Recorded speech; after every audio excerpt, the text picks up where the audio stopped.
What's happening, Mr. Chris Broussard? I do want to say this right off the top. I've been covering sports for almost 35 years come January, and I've seen a lot of things happen. I've covered a lot of big events and things that I was stunned by. Today's revelation and boycott and now postponement and even baseball getting involved with the Brewers following suit in solidarity. Yep. Which is just awesome. I'm here to say, Chris, we might not walk off the set, and Kenny Smith just did that on TNT, just feeling like he wanted to be in solidarity with the players. Right. I do too. Right. Because he's in a different situation. He's a former player. Yep. And he's on the NBA broadcast and felt like tonight he just didn't want to be on, and I get that. Chris and I are going to be here for you, but I do want you to know, and I think Chris agrees with me, we are both in solidarity with the players from the standpoint that enough is enough. We're not just here to entertain you, Yep. but that we want an equal life. We don't want a better life. We just want an equal life. And this is the way we get your attention, and I mean people who just don't get it and haven't gotten it, I salute these guys. Chris, I'm going to admit to you right here, I thought a lot of these young guys had fallen asleep. And they had, when Obama got elected, they thought we were in a post-racial society. I remember having conversations with younger guys talking about that's what we dealt with. That's the y'all OGs Yep. still talking about that race stuff. We passed that. We got a black president. We got all this other stuff, right? And these guys, young in their 20s, man, are they awoke? They awoke, Chris. They know what's going on. They understand the power that they have, and they're going to use it. And I love every minute of it. This is how you get change.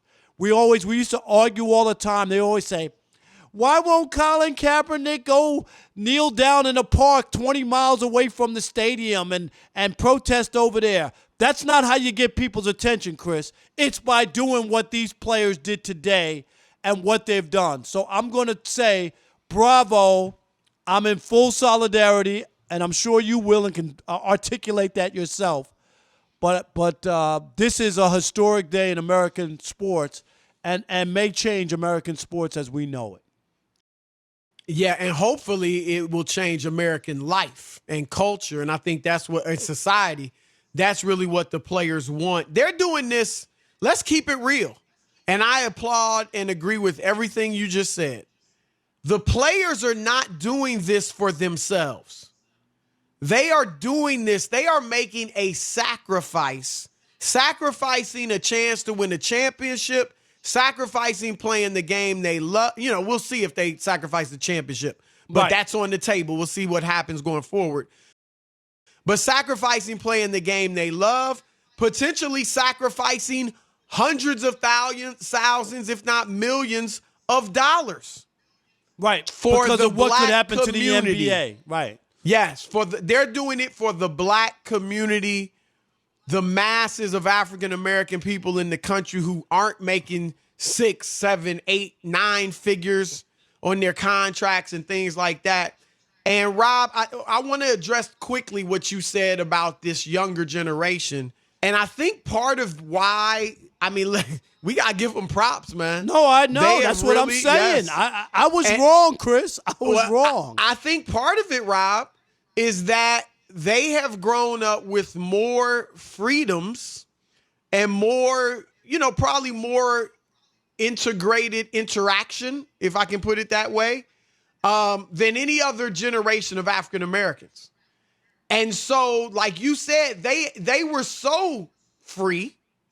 They had such good relationships, at least in their mind, with whites, that they felt maybe it was post-racial, right? Right. That right. they felt and things to were see better. a black they president. saw a black president. Yes. Right. Not for 2 terms. They saw a Yep. black president for 2 terms. Exactly. So now, when they see it go backwards, and when they see this overt racism, they are like, oh, no, we're not standing for this. Whereas generations past, we were used to it. Let's just keep it real. We were used to it. Not that we didn't fight it in our own ways. But we we were used to it. Right. It was like, that's how it is in this country. You know, let's just overcome it. We'll fight it. But we used to it. They weren't used to it. It's kind of like when you saw the movie Roots. When Kunta Kinte came over from Africa on the slave ship, he had been free. And when he got in slavery in America, he couldn't stand it because he was like, I got it. He kept running away. Whereas the blacks who had been born into slavery in America, you had adapted. They had gotten used to it, and they couldn't understand. They knew why he was running away because he wanted freedom, but they couldn't understand he just couldn't accept being enslaved. And remember, Fiddler said the scene, man, what must it be like to be free? Because Kunta Kinte had been free. And so he was like, taste, once you have it, I ain't going back. And that's how I think that's a little bit of it with these younger players. And good for them, man. But I got to say this, and then we'll introduce the Odd Couple crew and get into it. I have never in my life, Rob, obviously we all were proud of Muhammad Ali. I knew, and, generally what the sacrifice he made. But, I was a kid. So it doesn't resonate with you as much when you're a child. But in my teenage adult years, my critical thinking years, I have never been more proud of black athletes than I am today. I could not salute these brothers any more than I am today. And I also want to shout out the white players on the Bucks, Kyle Korver and others, for standing with their teammates. You might say they didn't have a chance, but they didn't have a choice, but they're standing with their teammates. Chris, I know Kyle. He's a great brother. You know what I heard? Salute to them as well. I heard that Kyle Korver, I think there were some mics in the locker room, and they said the speech that he gave and his passion for this was through the roof, Kyle Korver. So, really? Yes, that's because again, a mole told me that they heard his speech. Yep. Because they had microphones in there. They weren't bugging it because they just had it wired, and they said his speech was off the hook. I don't doubt it for a moment. He's a great brother, and again, Rob, he knows what it's like to have full freedom, and when he sees his teammates, his friends, going through what they've gone through. Remember, one of the players on the Bucks, Sterling Brown, was that his name? Correct me if I'm wrong, Rob G. He had a knee on his neck. Yeah, knee on his neck. With a police officer. We all remember Thabo Cephalosha with the Atlanta Hawks a few years ago. In fact, Kyle may have been on the team right? At that point. Yeah, in New York City, outside of a club. And so, salute, man. Rob and I both salute the players. Look, we will see. The players are meeting tonight at 8 o'clock, and they're going to discuss what they want to do going forward. I would not be surprised if a significant number of the players are like, we out. Or they want to push the whole group to be out. I think they'll try to be in solidarity as far as let's all either play or let's all leave. But I think there's going to be a significant group that's like, it's time to roll, and so you're we hearing will see. It though. You're hearing it from people little by little. Yep. And I think you're right, Chris. I think that there is a real possibility. I bet there are some who want to continue to try to play it out, but a lot of people don't want to be there. This is what Dwight Howard, Kyrie Irving, Lou Williams had questions. Lou Williams had questions about it. George Hill, obviously. This is not new. There were people talked about this. We shouldn't do it. We shouldn't go to the bubble. Remember, they would chastise some people and mocked and made fun of. Yep. Nah, it's, those people were not. Those people were not in left field as people tried to paint them. And look, Rob. I have long felt that, and I've said it on this show, African-American athletes have tremendous power because they are beloved. They're the most beloved black people in America, if not on the earth. Let's just keep it real. When you talk about it from a mass, all people loving them.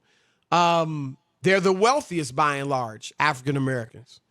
They are the most well connected in terms of being connected to the corporate power structure of America. And they are irreplaceable. Absolutely irreplaceable. That's leverage. And I have long wanted our black athletes to use their leverage, not even so much for themselves, because obviously they live a blessed existence as athletes.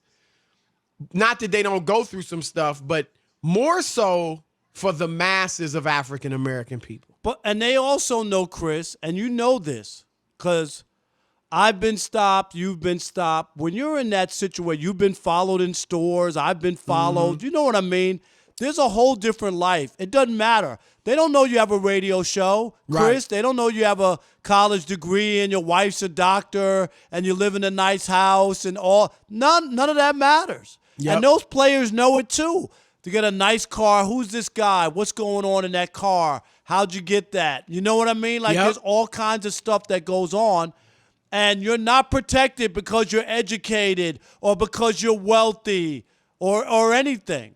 Even when you go back and look at the video from the cop with the president of the Raptors, right? Do you remember that? Right, that whole scenario? Masai right. Ujiri, yep. And Chris, that's exactly, we don't belong. Who are you? You don't belong here. He got a suit on and a credential. Even enjoy that great achievement. Think about that. The right away is like, you don't belong back here. That's exact. How many times have I been stopped covering something and the people grab my credential, Chris, and they got to read it. People are streaming by. I'm the only black guy, and they're reading my credential as if, what are you doing here?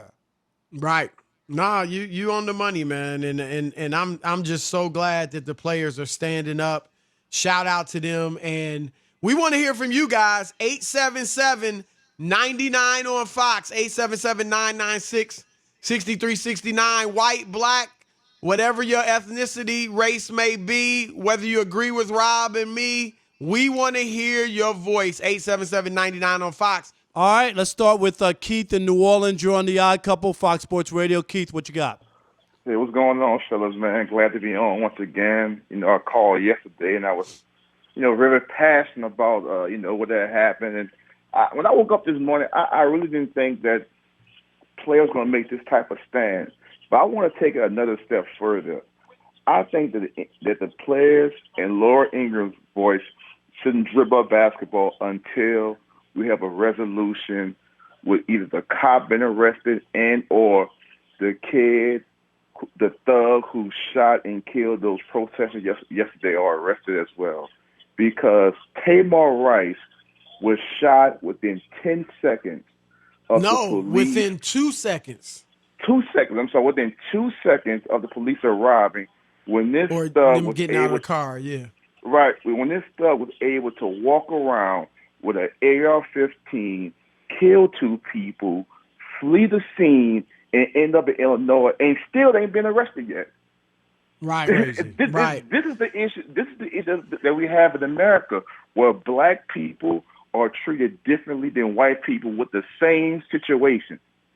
No, there's no doubt about it. We talk about it all the time, and I've said this before, Chris. I think when you get cops and they go through training, you got to find out there are too many cops, white cops out there who are afraid of black people, and their first trigger or first move is no matter what.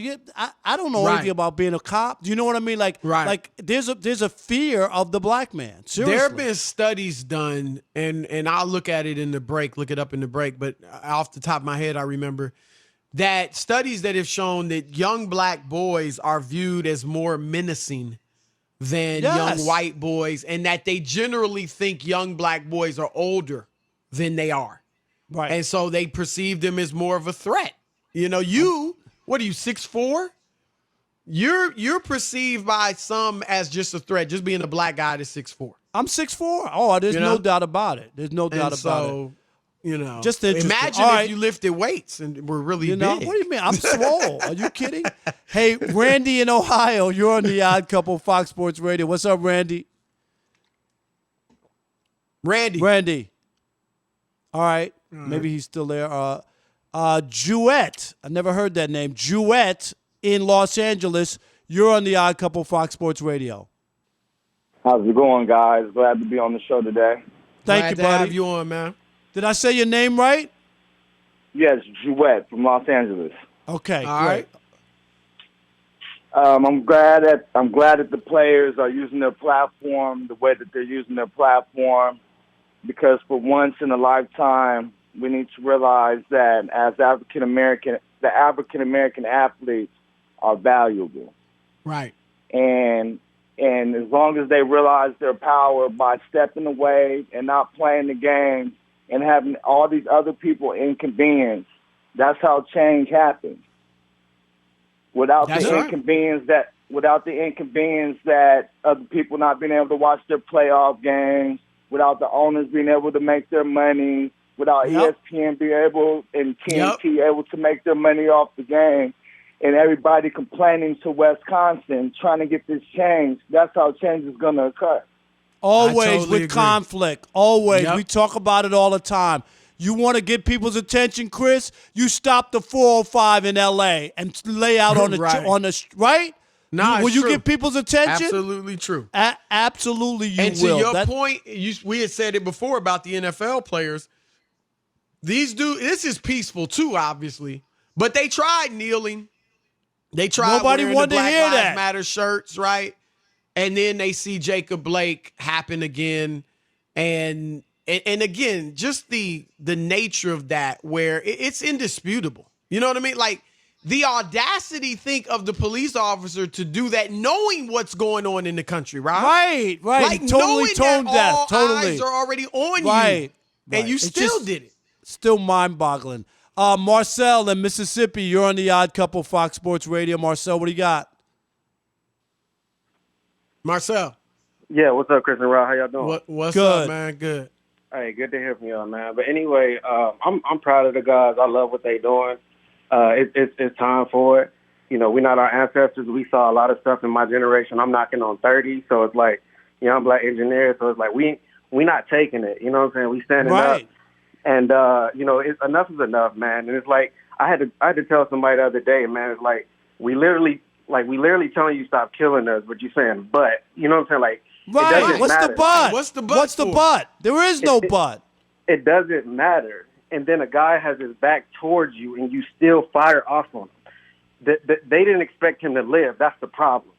And you know what I'm saying? If he would have died, it would have been another uproar. And I'm proud of it, man. I love it. Well, the scary thing is, and look, imagine, Rob, if before we had iPhones and camera phones, think about, I mean, we know We it was already going know on what back went then, on. but this would have been a police report that, and I'm not trying to indict all police officers, but we've seen enough of the false reports.